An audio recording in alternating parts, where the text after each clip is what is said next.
हरि ओम श्री गुरुभ्यो नमः। श्री महागणाधिपतये नमः। गुरु ब्रह्मा गुरु विष्णु गुरुर्देवो महेश्वरः।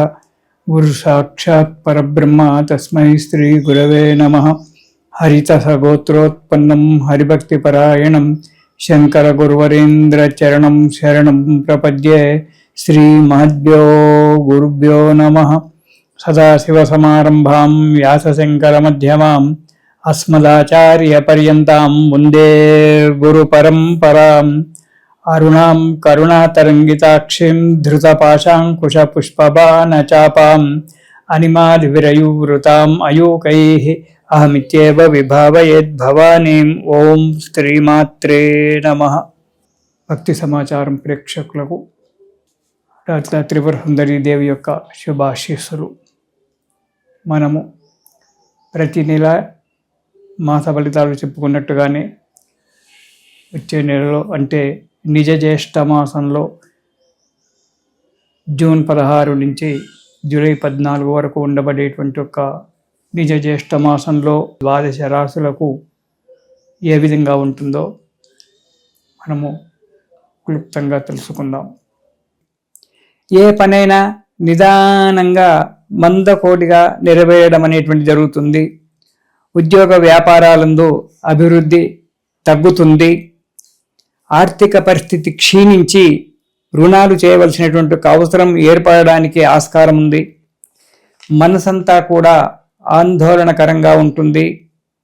ఎప్పుడు ఏది చెయ్యాలో స్థిరమైనటువంటి ఒక ఆలోచన లేకుండా మానసికంగా నిరంతరం బాధపడేటువంటి ఒక సమయం ఉంది. కాబట్టి తగు జాగ్రత్త. ఆదాయానికి తగినటువంటి ఒక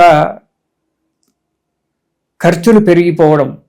₹1 సంపాదిస్తున్నామంటే ₹10 ఖర్చు చెదురుకుండా కూర్చోవడము, ఇలాంటి పరిస్థితి రావడానికి ఆస్కారం ఉంది. దిక్కుచోచని పరిస్థితులు ఏర్పడి ఎలా తట్టుకోవాలి అనేటువంటి ఒక ఆలోచన లేకుండా మీరు సెంటిమెంటుగా ఉన్నటువంటి ఒక పెట్టుకునేటువంటి ఒక వస్తువులు, బంగారమే కావచ్చు, భూములే కావచ్చు, ఇతరత్రగా కొన్ని సెంటిమెంటు ఉంటాయి. అలాంటి అమ్ముకోవడం అనేటువంటి జరగవలసినటువంటి అవసరం కూడా రావచ్చు. జాగ్రత్త. కుటుంబంలో కూడా చిన్న చిన్న కలహాలు ఏర్పడి సదా మానసిక చింతన చేత కాలం గడపవలసి వస్తుంది. జాగ్రత్తగా ఉండడం చాలా మంచిది. కర్కాటక రాశి ఈ నిజ జ్యేష్ఠ మాసంలో జూన్ 16 నుంచి జూలై 14 వరకు ఈ నిజ జ్యేష్ఠ మాసంలో కర్కాటక రాశి వారికి ఈ నెలలో ప్రతి పనికి ఆటంకాలు ఏర్పడడం, ఏ పని మొదలు పెట్టుకుందామన్నా కానీ ఆటంకాలు ఏర్పడము, ఆదిలోని హంసపాదు అన్నట్టుగా ఉంటుంది. ఇక మొదటి వారం కనుక చూసుకున్నట్టయితే ఆరోగ్యం బాగానే ఉంటుంది,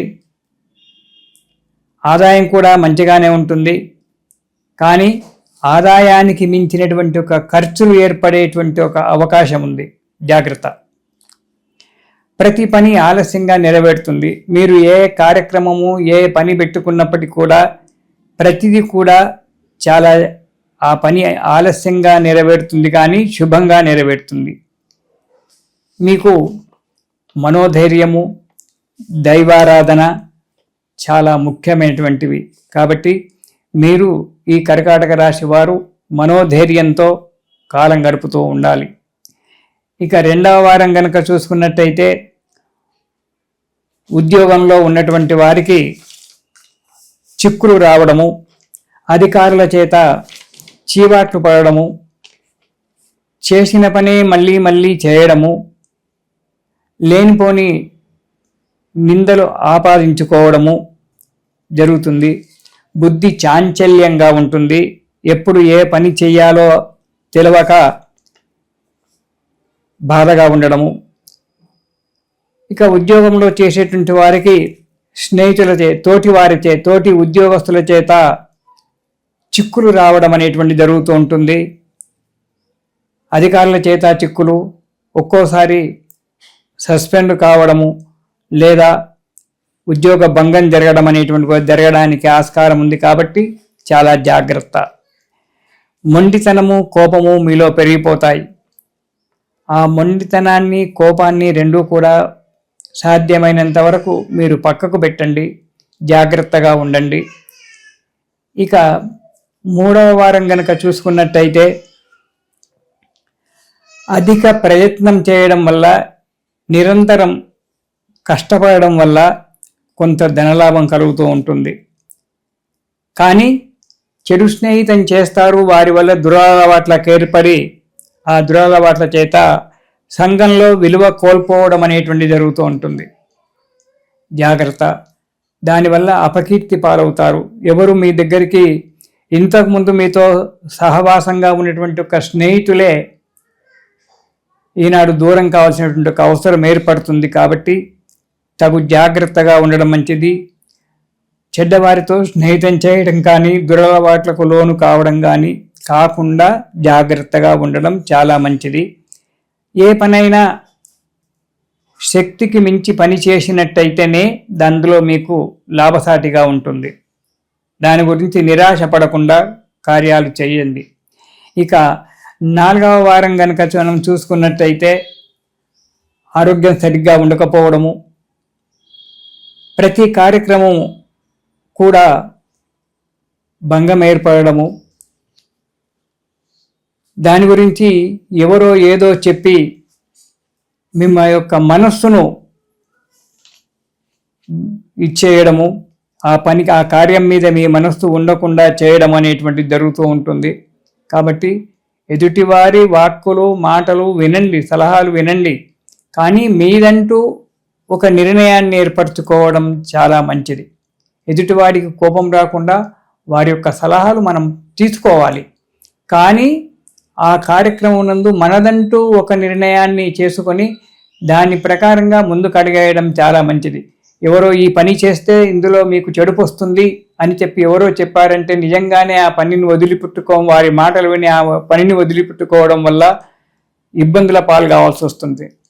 కాబట్టి అలా కాకుండా అతను చెప్పింది నిజమా అబద్ధమా, ఎంతవరకు మనం ఈ పనిలో మనం ముందుకు వెళ్ళగలుగుతామో అనేటువంటి ఒక ఆలోచన చేసుకొని ఇతరుల యొక్క సలహాలు తీసుకొని జాగ్రత్తగా అడుగు ముందుకేయడం చాలా మంచిది.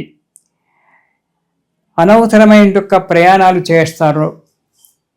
అనవసరమైనటువంటి యొక్క ప్రయాణాలు చేయడం వల్ల ఆర్థిక నష్టము, ఆరోగ్య నష్టము రెండు కూడా జరుగుతుంటాయి. అది నేను చెప్పవలసినటువంటి అవసరం లేదు, మీ అందరికీ తెలుసు. ప్రయాణాలు చేయడం వల్ల ఇటు డబ్బు ఖర్చు అవుతుంది, ఇటు ఆరోగ్యం దెబ్బతింటుంది. కాబట్టి అవసరమైనటువంటి యొక్క ప్రయాణాలే చెయ్యండి. దానివల్ల 2 విధాల సుఖము, ఒకటి ఆరోగ్యం బాగా ఉంటుంది, 2 డబ్బు నిలబడుతూ ఉంటుంది. ఇంకోటి అనవసరమైన ప్రయాణాలు చేయడం వల్ల ప్రయాణాలలో చిక్కులు రావడం జరుగుతుంటుంది. ప్రయాణాల్లో చిక్కులు రావడం అంటే దారిలో పెట్రోల్ అయిపోవడము, లేకుంటే బండి చెడిపోవడము, వాహనం చెడిపోవడము, ఇబ్బందుల పాలు కావడము, లేదా ఇతరత్ర ఏదైనా చోరుల వల్ల కానీ దానివల్ల కానీ ఇబ్బందులు రావడము, వర్షాకాలం కాబట్టి వర్షాల వల్ల ఇబ్బందులు, ఇలాంటి రకరకాలైనటువంటి చిక్కులు ఎన్నో ఉంటాయి. వాటి వల్ల జాగ్రత్తగా ఉండడము, లేదా ప్రయాణాలలో ప్రమాదాలు జరగడానికి కూడా ఆస్కారం ఉంది. కాబట్టి మీరు కర్కాటక రాశి వారు చాలా జాగ్రత్తగా ఈ నెలలో మీరు జీవితం గడపాలి. చేతిలో డబ్బుంది కదా అని చెప్పి అహంకారానికి గర్వానికి పోకుండా తగు జాగ్రత్తగా జీవనం గడిపితే మీకు చాలా మంచిది. ఈ కష్టాలన్నీ కూడా మీకు వెళ్ళాలి అంటే మీరు ప్రతిరోజు కూడా దుర్గా స్తోత్రం పారాయణం చేయండి. మీరు పారాయణం చేయండి, మీ భార్యను కూడా ప్రతిరోజు దుర్గా స్తోత్రం పారాయణం చేయమని చెప్పండి. దుర్గతి నాశిని అని చెప్పి కష్టాలన్నీ పోడగొట్టేటువంటిది ఆ దుర్గాదేవి ఒకతే. కాబట్టి ఆ దుర్గాదేవి యొక్క స్తోత్రాన్ని ప్రతిరోజు కూడా మీరు పారాయణం చేసినట్టయితే అమ్మ యొక్క దయ వల్ల ఈ నెలలో మీరు సుఖంగా జీవితాన్ని గడుపుతారు. ఇది శుభం.